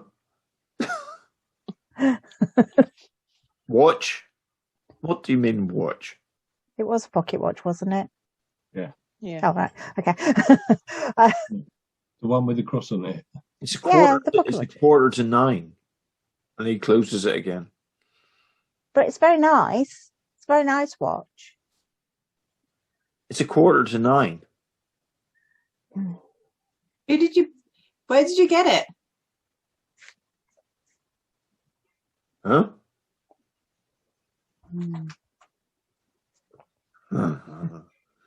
And he looks at Pace and just goes, puts it in his pocket. Okay. How about guys? Being a bit more direct, what do you reckon? she's saying that we know what's happened here? Or do you think that might be Um, a bit of too much of a stretch? can somebody roll a learning test? What test, sorry? A learning test. Not me. Probably not me. I wouldn't have thought. I've got 3. 7. That's more likely to be Selma. Yeah, Selma or Gabriella. I've got 7 in learning altogether. What have you got, Selma? I've got 6 plus 2 for my equipment. So 8 is that then? Yeah. Go for Yeah. it. Mhm.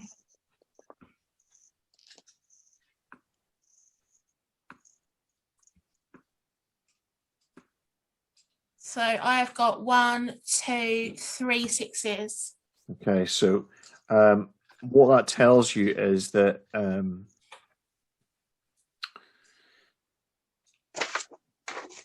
new moon is coming up, that it was a significant marker of time, and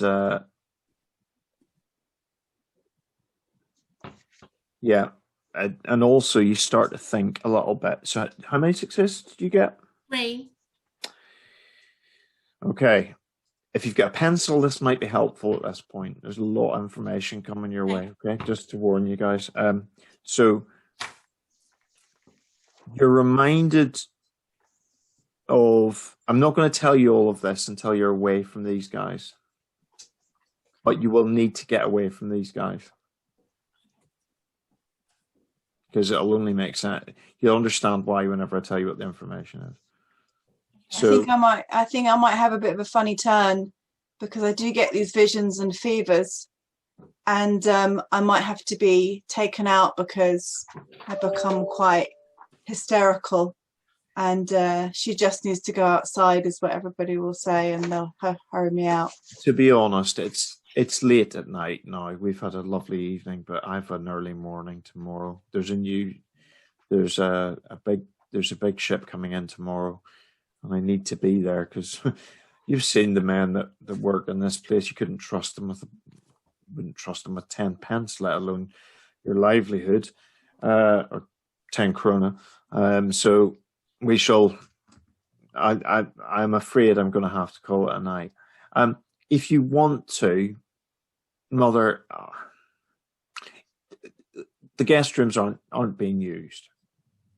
Let them stay there. And the mother looks completely, really upset with this idea. But if you want to stay in the guest rooms, you can stay in. I know it's late, so you may want to just go back to your boat. But you're more than welcome to. You are our honoured guests as people who are from the land, as opposed to the sea. Consider it your ambassadors for the land.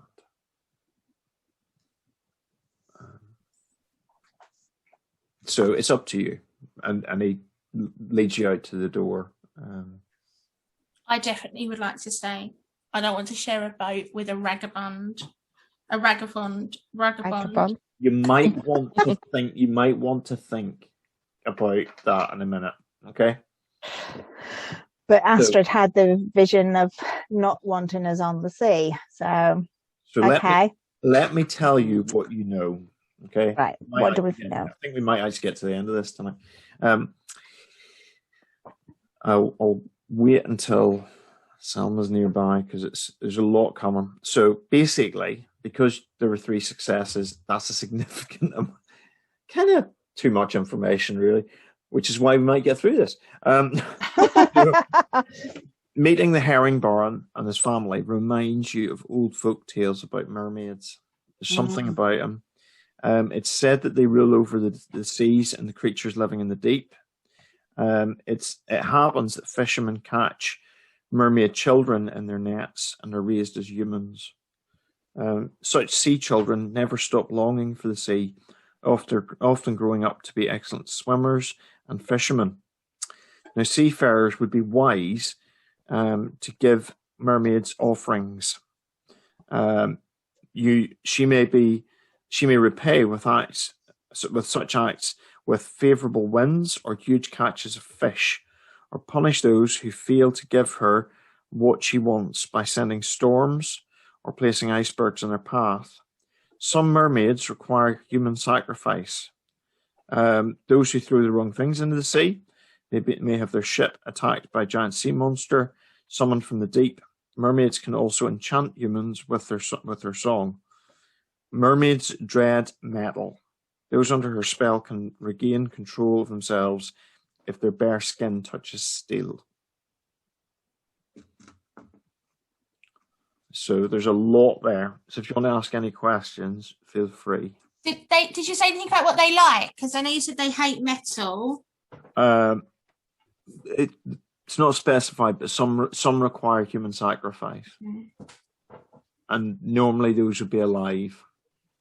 So I feel like I'm really aware of the idea of being a changeling, and I'm getting a funny feeling about Zacharias. He's different to everybody else, and I'm wondering if he may be a mermaid child that's been raised as a human. He knows so much about the sea, and this is strange how successful he's become, and the way people disappear, and the way he talks about sacrifices. I know he says he's a man of science, but I don't believe it.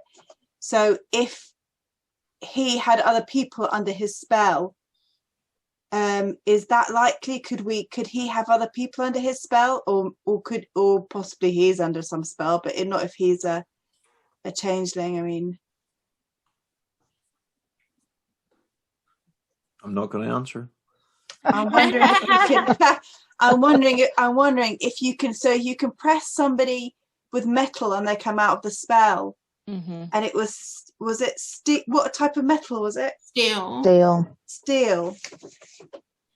Now, if you, I'm just going to do this arbitrarily. Roll a dice. Everybody, if two of you roll a dice, can you tell me what numbers you get? Actually, if everybody rolls a dice, if anybody turns up a 6, tell me. Okay. Ooh, yes. Just one. Yeah. Yes, 6. You. Mm-hmm. You notice that his cutlery was slightly different. You noticed that his cutlery was slightly different. So there wasn't the handle was different. It was not metal. Everybody else's was metal. So everything had wooden everything had wooden handles that in there. Everybody's had wooden handles, or just that? Everybody. Well, you noticed it was unusual that there was very ornate wooden handles on very ornate cutlery. So it was expensive, but there was it would be unusual to have the wooden handle on it or the bone handle on it. You'd expected it to have been some kind of plate.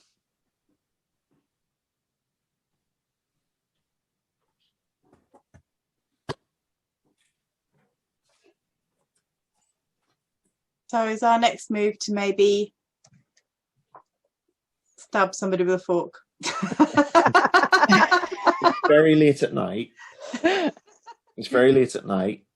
So to be honest, your next move would wisest be to get somewhere to sleep. Right. Yeah. I don't think so I think we've got two options, haven't we? To go to the boat or to go to the inn. I feel like we should avoid the boat because of my vision. That's my feeling. On the other hand, if we're in the inn, if we suspect that Zacharias might be guilty of something, then we're kind of under his watch. You'd almost think I planned that. So we've got to decide. Personally, I'm afraid of what my vision told me, so I don't want to go onto the boat, but decide what everybody else wants to do. I don't want to go on the boat. I'd like to stay in a bed, and I think that as long as we keep our wits about us and my camera's got steel in it and it's round my neck, so I'm going to keep that with me. Has anyone else got metal with them? I have knuckle dusters. I've got a crowbar. Knuckle duster. I've got a crowbar. I've I got have my to say rifle. that I think Selma is a townie and is struggling with this, and I'm not sure of Astrid's motives. I think the boat. I think we have to go on the boat.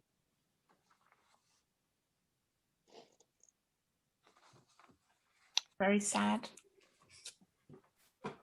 Where are you going to Are we I going to think let's go vote? to the house. I'm we with gonna vote? Selma. No. Okay. I would say the house as well.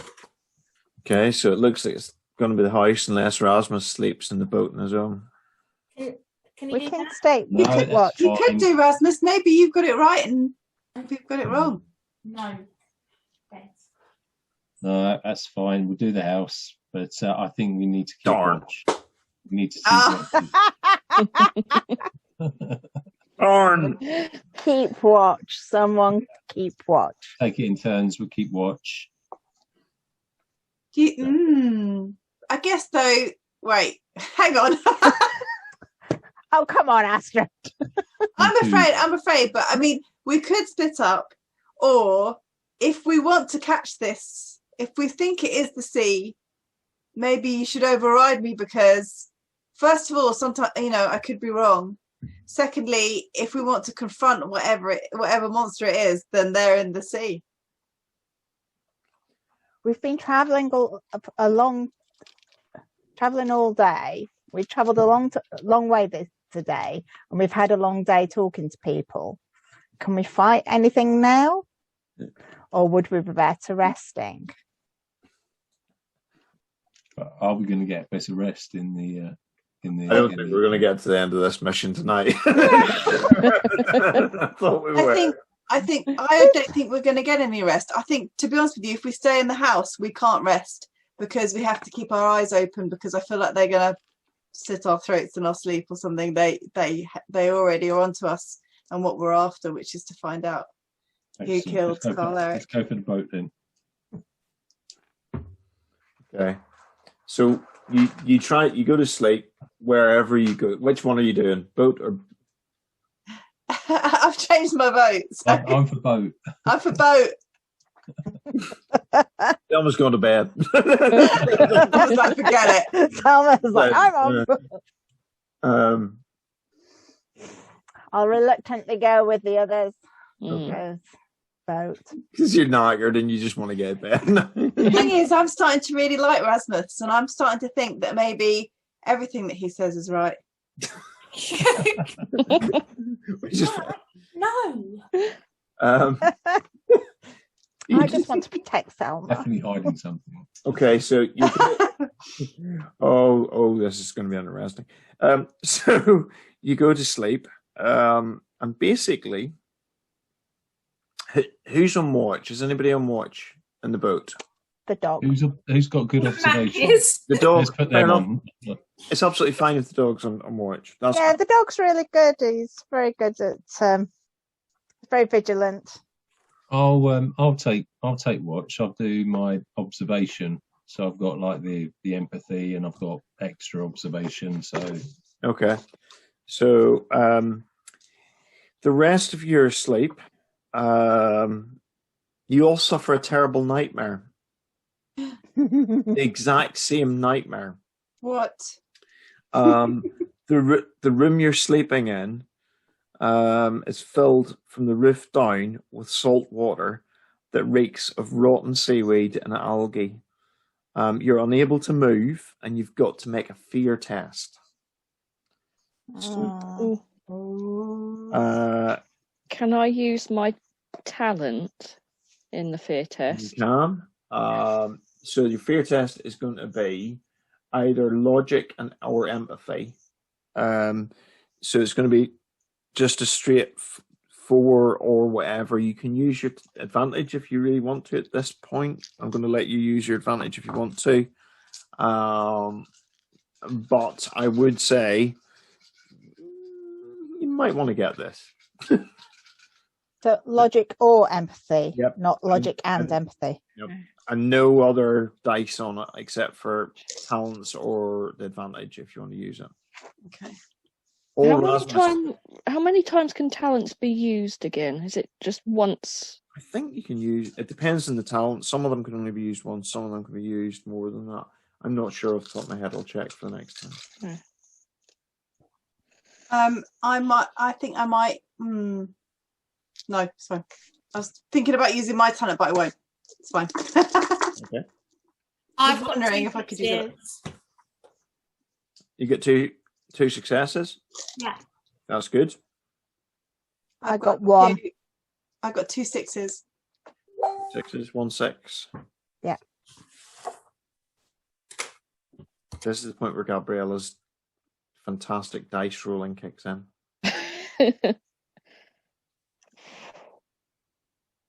Oh yeah, I'm going to use my talent, I think, as well. That's a good thing I did. Okay, so that's 2 6s. Okay, so the good news is you've got no mental condition. The bad news is your mouths and noses are filled with water, and you've got to take a force test. So that's going to be physique and force added together. Force. Where's force? So it's, force. Yeah, sorry. Physique and force. Yep. So you're choking underneath all this. This water is just filling your nostrils, filling your mouth. You're drowning. 2 success. 1 6. 1 6. Anybody not get a 6? Me. Selma, did you get a 6? Yeah. So if you didn't get a 6, take a condition. Physical condition. You wake up a moment later, the water is gone, you're literally spluttering and coughing out and coughing and choking, and dark water is as if you've been drowning. And if you didn't get the force test, you have got a condition now. So you're exhausted by it. The sleep has done you no good whatsoever. Which is good, because if it hadn't been, you'd have got a mental condition as well. If you hadn't passed the first one, that would have been a bad night's sleep. And I think probably that's not a bad place to stop, because it's 20 past 10. And I think we're probably about an hour away from the end.